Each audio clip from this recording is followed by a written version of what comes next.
Well, good morning, everybody, or afternoon, I guess. It's 12 o'clock, right on the nose. So we're going to get started because I do have a lot of content to share with you guys today. Thank you so much for joining us.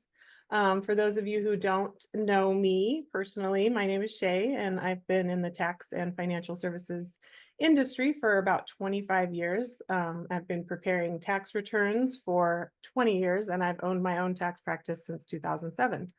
And I've also been investing in real estate for about 18 years. So I really love real estate as a tax savings and wealth building strategy. And I'm excited to be sharing that with you guys today. And I'm also really excited to have Stephanie Peck with Pex Realty Group joining me for my third Taxing Subjects Zoom. She's also local to Oregon City here and a real estate investor herself and truly an expert in her field. So thank you so much for being here with me today, Stephanie. And would you like to take a moment to just tell us a little about yourself and how you got into real estate? Yes, thank you so much for having me, and I'm excited to see some familiar faces here on the screen.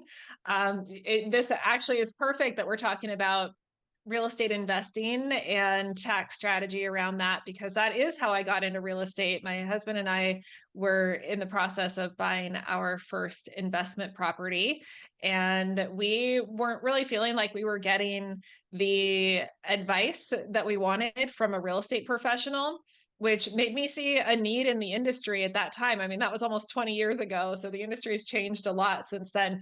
But at that time, I thought, you know what? I'm not finding somebody to give me what I need. So I'm going to become that and I'm going to learn it and then I'm going to teach it to others. So it actually was real estate investing that got me into the real estate industry. And then I took everything that I learned through our trial and error processes and started teaching that to other people and helping them build wealth through real estate.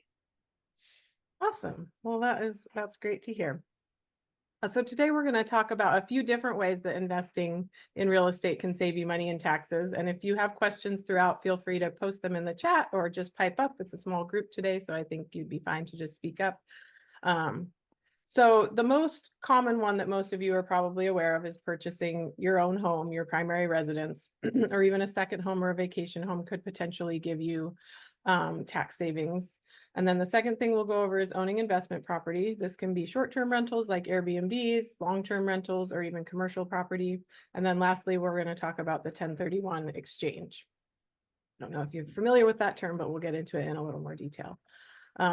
So how can owning your own home save you money on taxes? Some of you might understand this concept. I see you here today, Gina, and I know you probably have a good understanding of this, but a lot of times this can be a confusing area to people. So the tax savings that comes through owning your own home through the use comes to you through the use of itemized deductions on your tax return. And you don't need to own a home to itemize your deductions, but the mortgage interest deduction is usually what puts most people over the threshold to where it makes sense to itemize your deductions.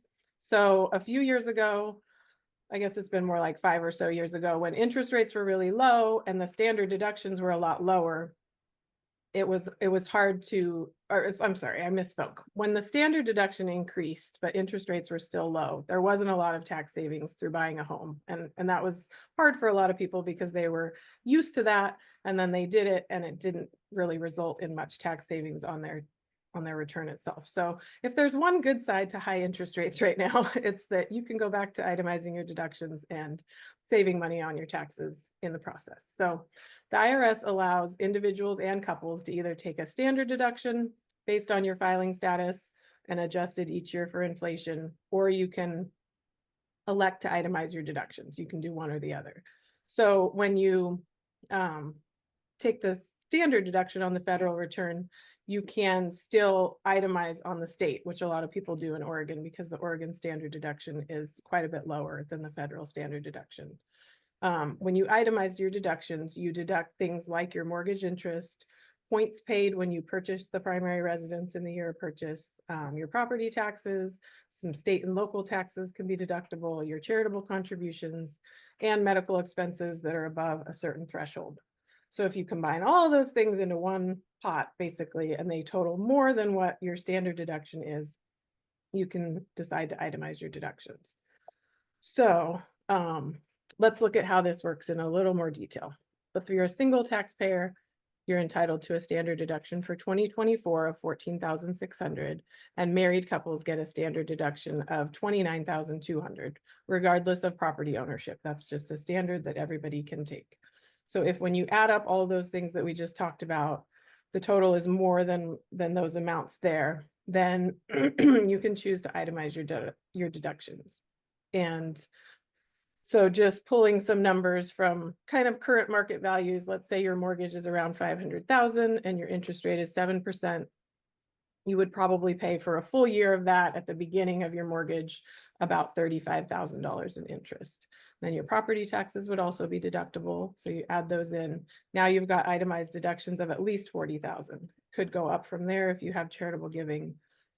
The medical expenses, some of you might be aware of this, but the first 7.5% of your income isn't deductible. So even though medical expenses are tax deductible, most of them don't count for anything. You have to have some pretty substantial out-of-pocket post-tax medical expenses before it would make a difference. So if you made about $100,000 a year, the first $7,500 that you spent on medical would not be deductible. But if you went over that threshold, then the amount over that would get added into the rest of your itemized deductions. So this is a real example taken from one of my clients. I obviously changed his name for privacy, but let's call him Doug. So he recently purchased his first home, and before buying the home, he was paying about $26,000 a year in federal taxes and $14,000 a year in Oregon taxes. After he purchased his home in January of 2023, when I prepared his tax return for the year, he had reduced his federal taxes to $16,131 and his Oregon taxes to $8,237. So he saved almost $15,000 in taxes by purchasing a home. So that's huge. That's almost $1,300 a month that he can now put towards a mortgage if his mortgage is going to be higher than he was paying in rent, or he can really put it towards whatever he wants. It's just extra money in his pocket. So that can be something really helpful to use planning in advance. If you have someone that's looking to buy a home, or you're thinking about buying a home and you kind of want to see how much it would actually save, those are usually calculations that are pretty easy to run for me if I have your prior year tax data.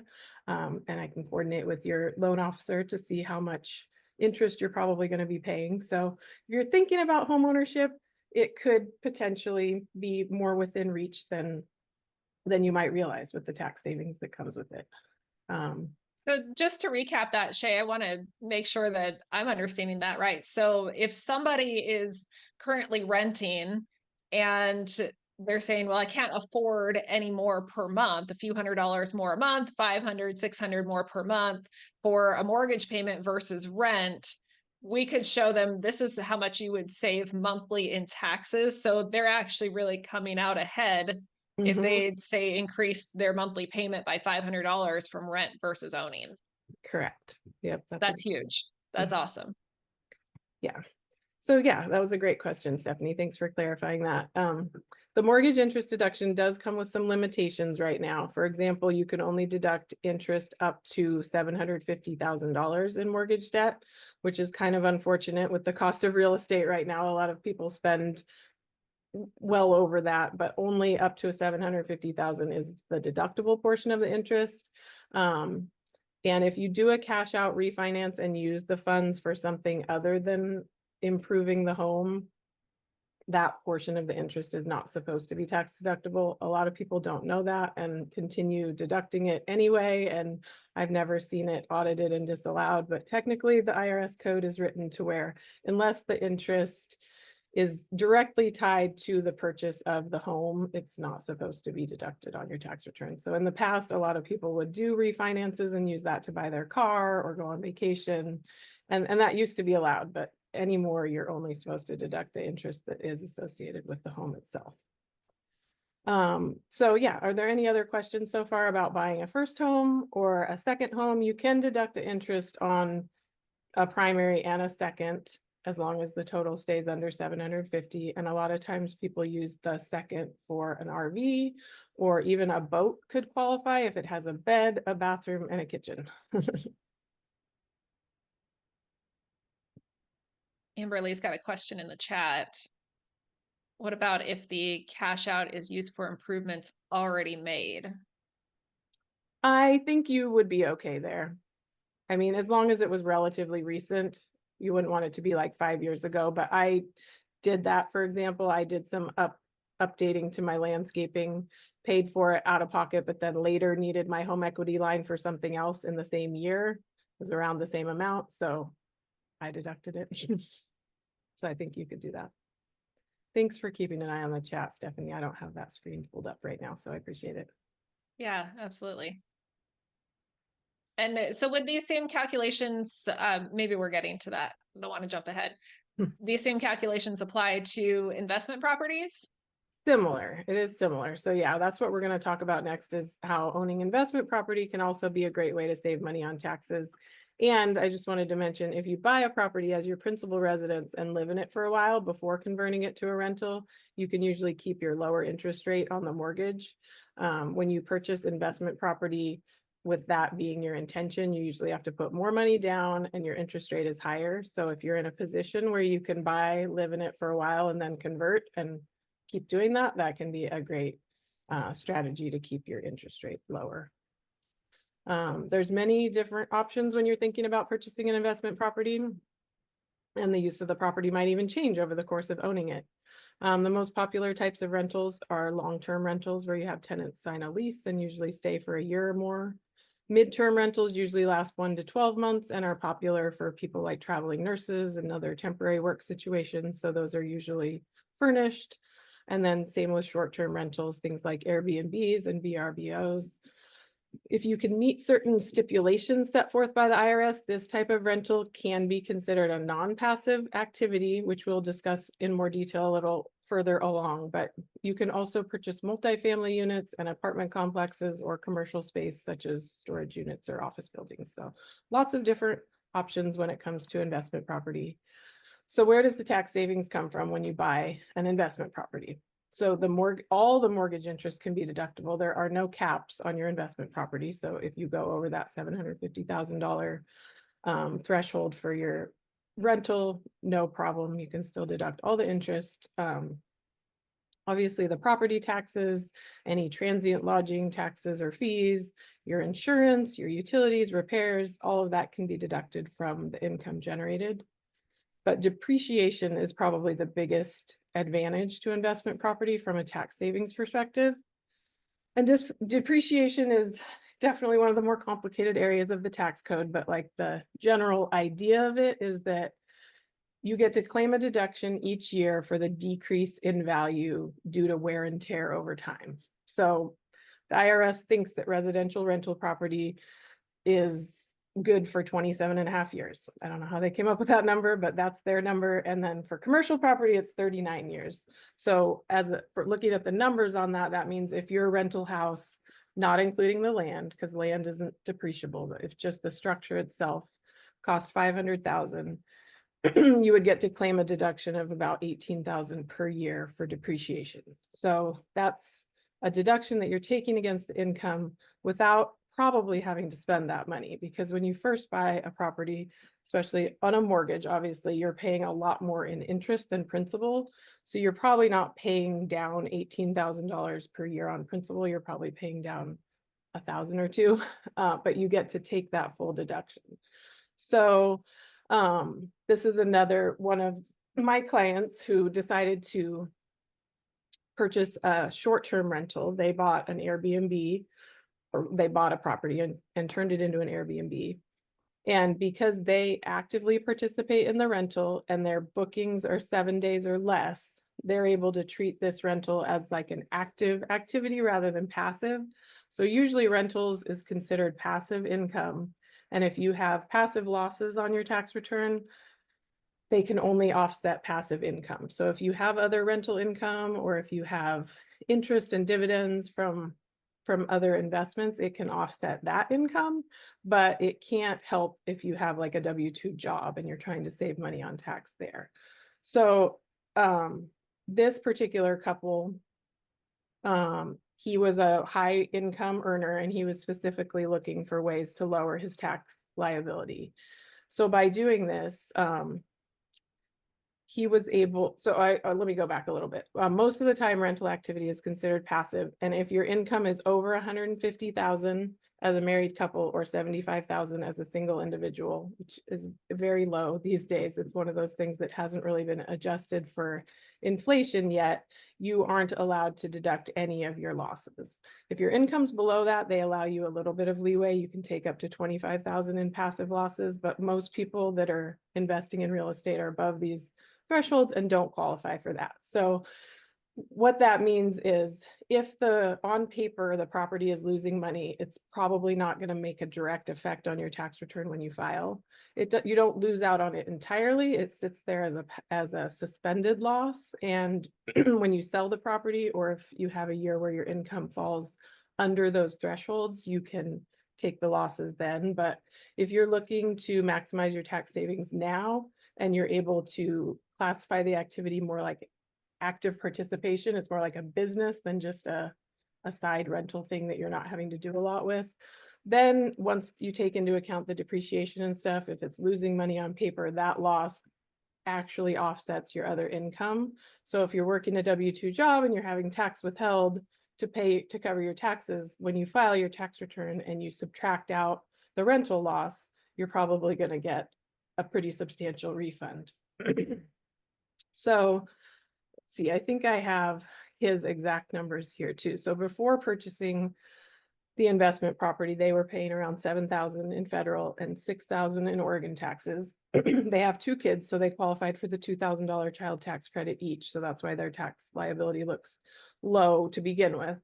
But their first year operating their short-term rental, they reduced their federal tax liability to about $1,800 and their Oregon tax liability to $1,429. So they saved almost $10,000 in taxes. And even if the rental property is breaking even on paper, once you account for that depreciation, that's where that loss is coming from. So I'm using that term like you're losing money, but you're not actually. On paper. You could be breaking even, but on the tax return, you're saving money. So I know that is a lot right there. Rental property can definitely be a complicated area when it comes to taxes, and I definitely recommend consulting with your realtor and loan officer and tax advisor before deciding to take the leap into this area. If you have the capital to invest in real estate and you plan for the activity to be profitable from the get-go, like you're maybe not going to have a mortgage, so you're not going to have that big mortgage interest deduction, I would recommend keeping it classified as a passive activity and not trying to take advantage of the active participation loophole that some people call it. Because passive income isn't subject to self-employment tax. That's the additional Social Security and Medicare taxes that you pay when you're not employed on a W-2. And so overall, if your rental is going to be showing a profit on your tax return, you want to keep it as passive. If you're showing losses and you're able to actively participate in it, that can be a great way to offset your other income. So, is there any questions about all of that I just went over? I didn't know that last bit that you shared. That's really great information. And when I'm looking at those numbers that you shared, so that couple is putting about $800 a month back into their pockets with taxes. And I know I get this objection a lot, and I've even wrestled with it myself, is it's hard to make an investment property cash flow right now. Prices are high, interest rates are high, and yeah, rent is high also, but it's not high enough. So it's great to see how that actually turns out on paper if you can make it work that way, that it is okay to take a little bit of a loss on a rental property because you're in that scenario putting $800 a month back in your pocket in taxes. So if I'm going to buy a property that maybe PITI is $2,800 a month and it's going to rent for $2,500 a month, I could be okay with losing that $300 a month because I'm putting that much more money back in my pocket in taxes. And anytime I can pay less to the government and more to myself, I'm thrilled. Exactly. And then we've got the appreciation of the property that we're benefiting from.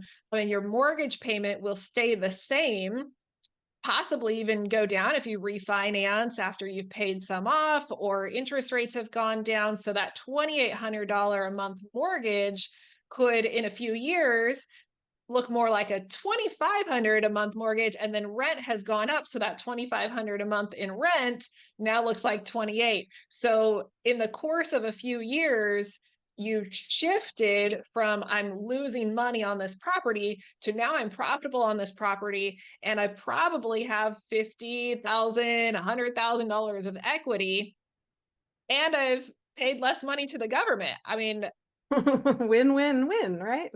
yeah, I don't see a reason why someone would not want to do that under when you break it down like that. Hmm.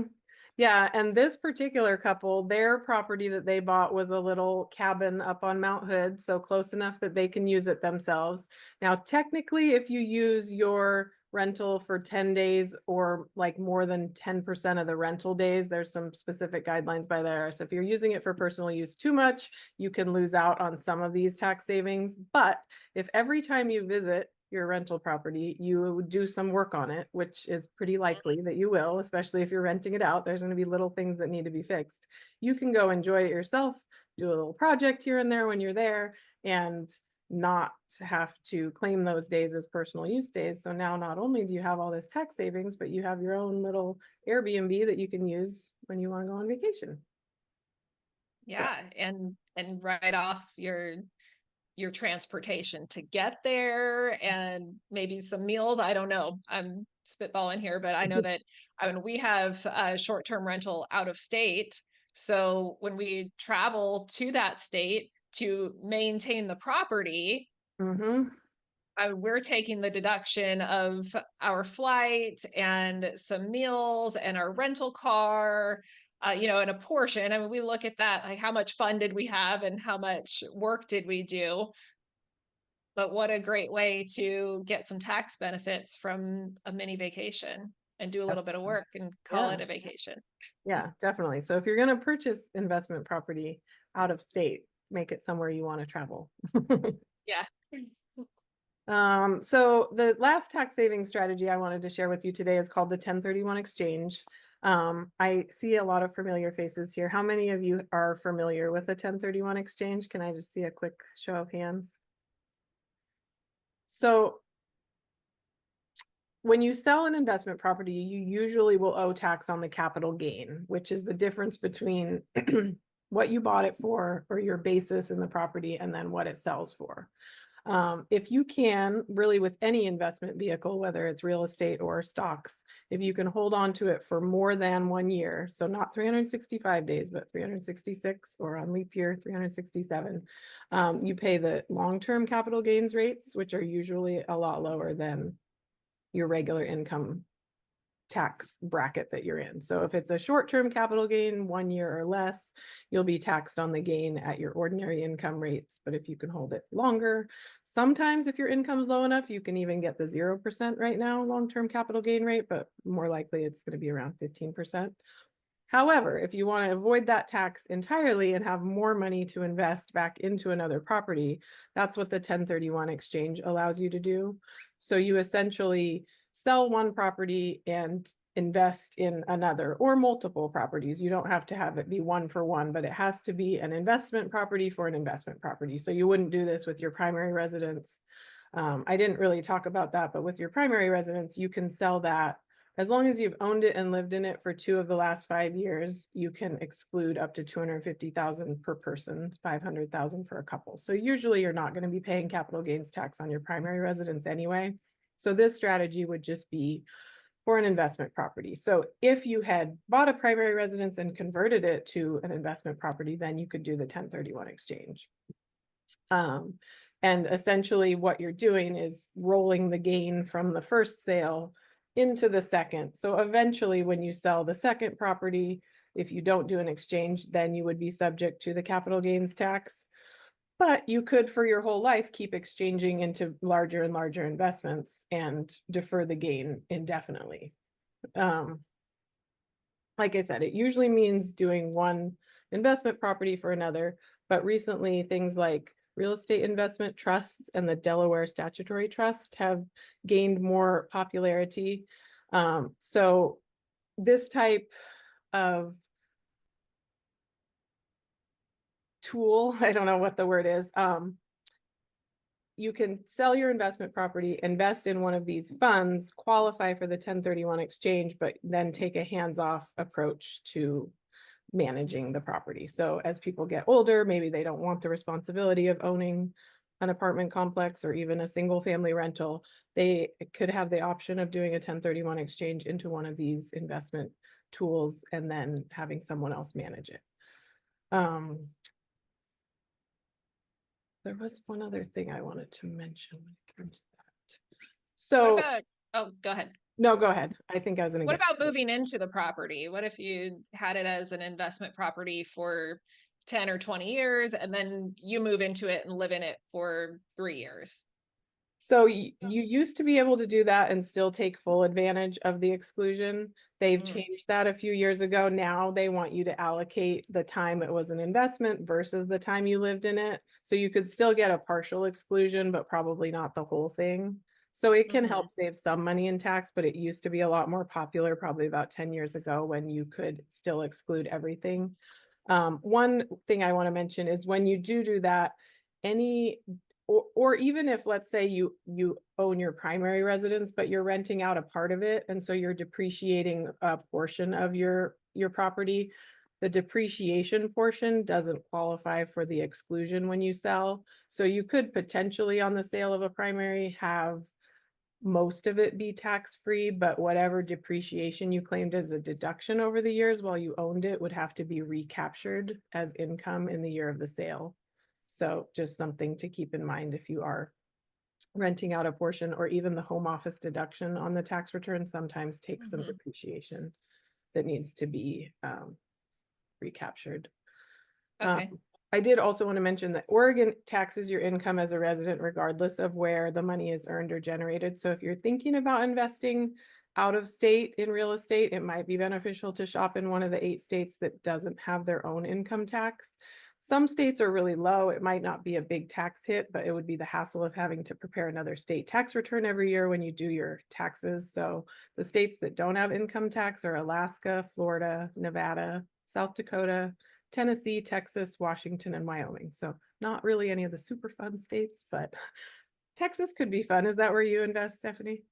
Yeah, we have several properties there, and I'll claim my ignorance because I just hand this over and I don't know. So are you saying that because I live in Oregon but my properties are in Texas, I'm paying the Texas state tax rate, or am I still paying the Oregon because I am claiming Oregon income?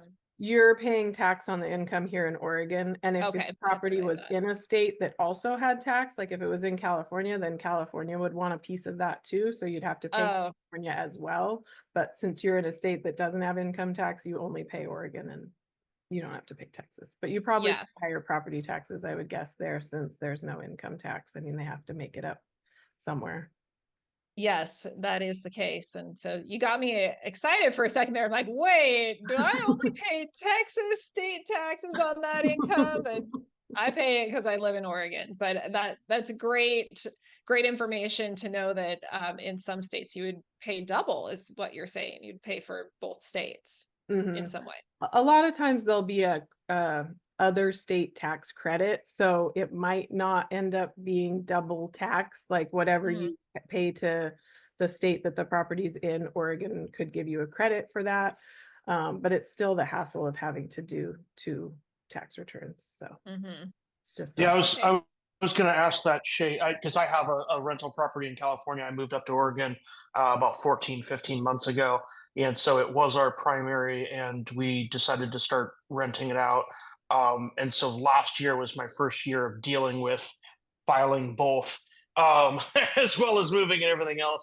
And so for this year, but it's going to be the same thing. I'm going to have to file joint for both states every year. And then is it straight up, I'm getting taxed the full California rate on that income and then also Oregon? Is it prorated? I'm just trying to clarify that.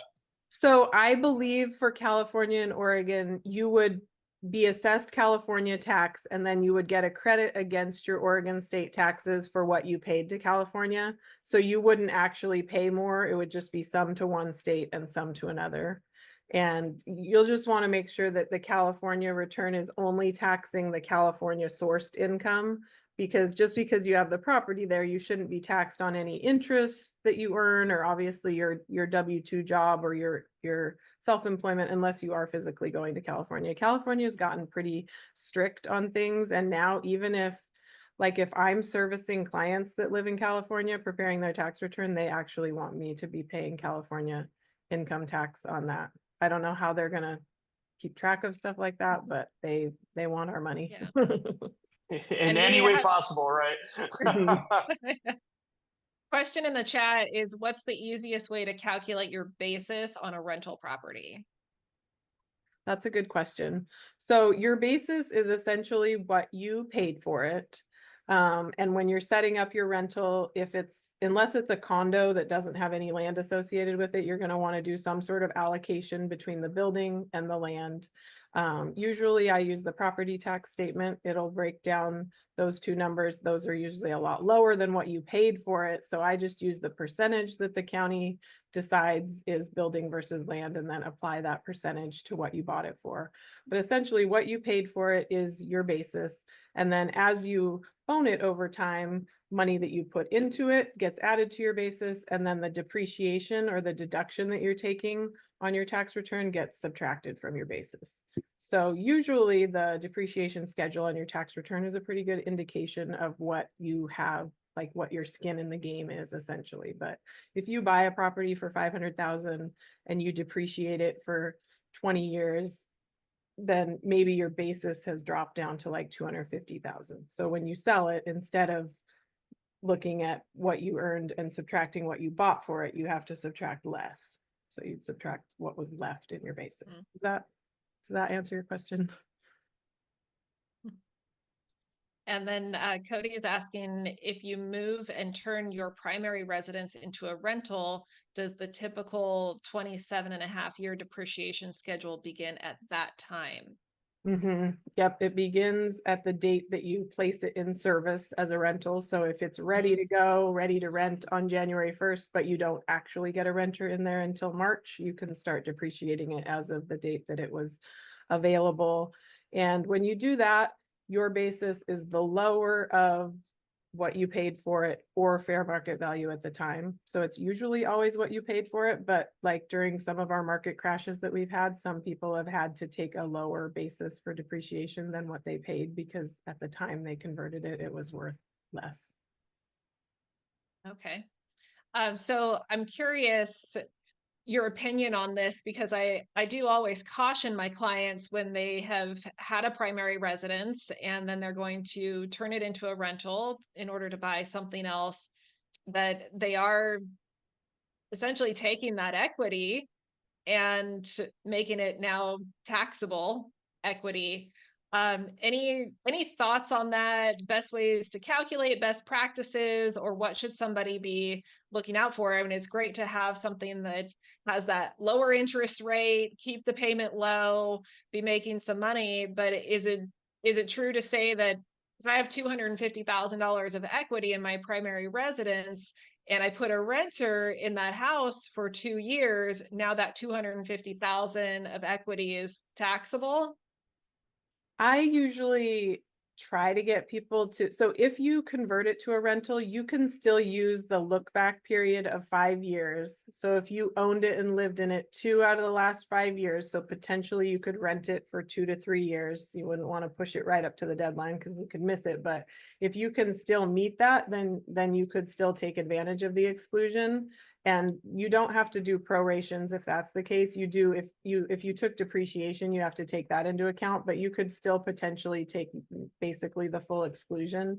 And from a tax savings perspective, that would be the way to go. Like, sell it and use the money to buy another one if you want, but take that tax-free chunk of money if possible, if you have a big amount of equity built up. Or rent it for 2.75 years. Yeah, you could rent it for a couple of years and then and then sell before that 5-year time Mhm. period is up. Okay. Good to know. I mean, that's something that someone would want to take into consideration is making their equity taxable. Is that worth it for the savings with that lower interest rate that you have and getting some cash flow? I usually advise people to be considering that and to think, is your home the best rental? What if you took that home and sold it and bought a duplex with that money and Mhm. had a better cash flow and a better rental? And you don't have the emotional investment. I know I have a lot of clients that they just get destroyed when someone's been renting their home and they painted over where the kids were marking their height or whatever. You know, there's that emotional attachment to it. If you want to have investment property and you want to move and upgrade your house, I usually recommend sell your house, use that money, buy an investment property, use the cash flow of that investment property to offset your new mortgage. Yeah, I would agree with that. You can also buy, I think, up to 4 plexes now as your primary residence. So that could be a great way to get into real estate investing. If you could afford that, you could buy and live in an apartment or a duplex and have the other units rented out covering your mortgage. Mhm. So I just wanted to mention that. I think it used to be you could do that with 2-unit properties, but it has gone up to 4-unit properties now. Yeah, with 5% down, you can buy 4-plex. That's Wow, amazing. that is amazing. And probably live there for free or close to free Mm-hmm. when you're renting out the other 3 units. I recommend that to, not to stereotype, I recommend that to all of my single male clients. They are usually more interested in doing that. I think some females, they want a little more separation. Yeah, that's It's a great perfect. for anybody, but I always recommend that for people getting started. And then, you know, find yourself that wife and have those kids and then move into a bigger house and rent the other one. I mean, you got another unit of rental income that's going to offset your new mortgage. Mm-hmm. Yeah, another, like, for younger people that don't have kids or responsibilities yet, if they can afford to move every 2 years and just keep taking advantage of that exclusion, especially right now when real estate is going up pretty substantially, it can be a great way to build Mhm. tax-free wealth. Yeah, that's huge. Well, thank you, everybody. I wanted to keep this to half an hour, but these were great questions. So thank you for coming today. And I have Stephanie and I's contact information up here, and I'm also going to try to post it in the chat, although when I'm screen sharing, I have a hard time finding where all of that stuff is. But we would love the opportunity to talk with you in more detail if this has sparked your interest and you are wanting to learn more, or if you want to run some projections and see what this might look like with your personal tax situation. I would be happy to do that. But yeah, we're both passionate about real estate investing and excited to be able to share this with you and hopefully get you a little more excited about it too. And if you have clients of yours that would benefit from either of our knowledge, feel free to send them our way. Thanks, Shay. Yeah, thank you That very was much. fun. I have 10,000 more questions, so hopefully we can do this again. Okay, I would love that. Thank you, Stephanie, and thank you all for coming and have a great afternoon.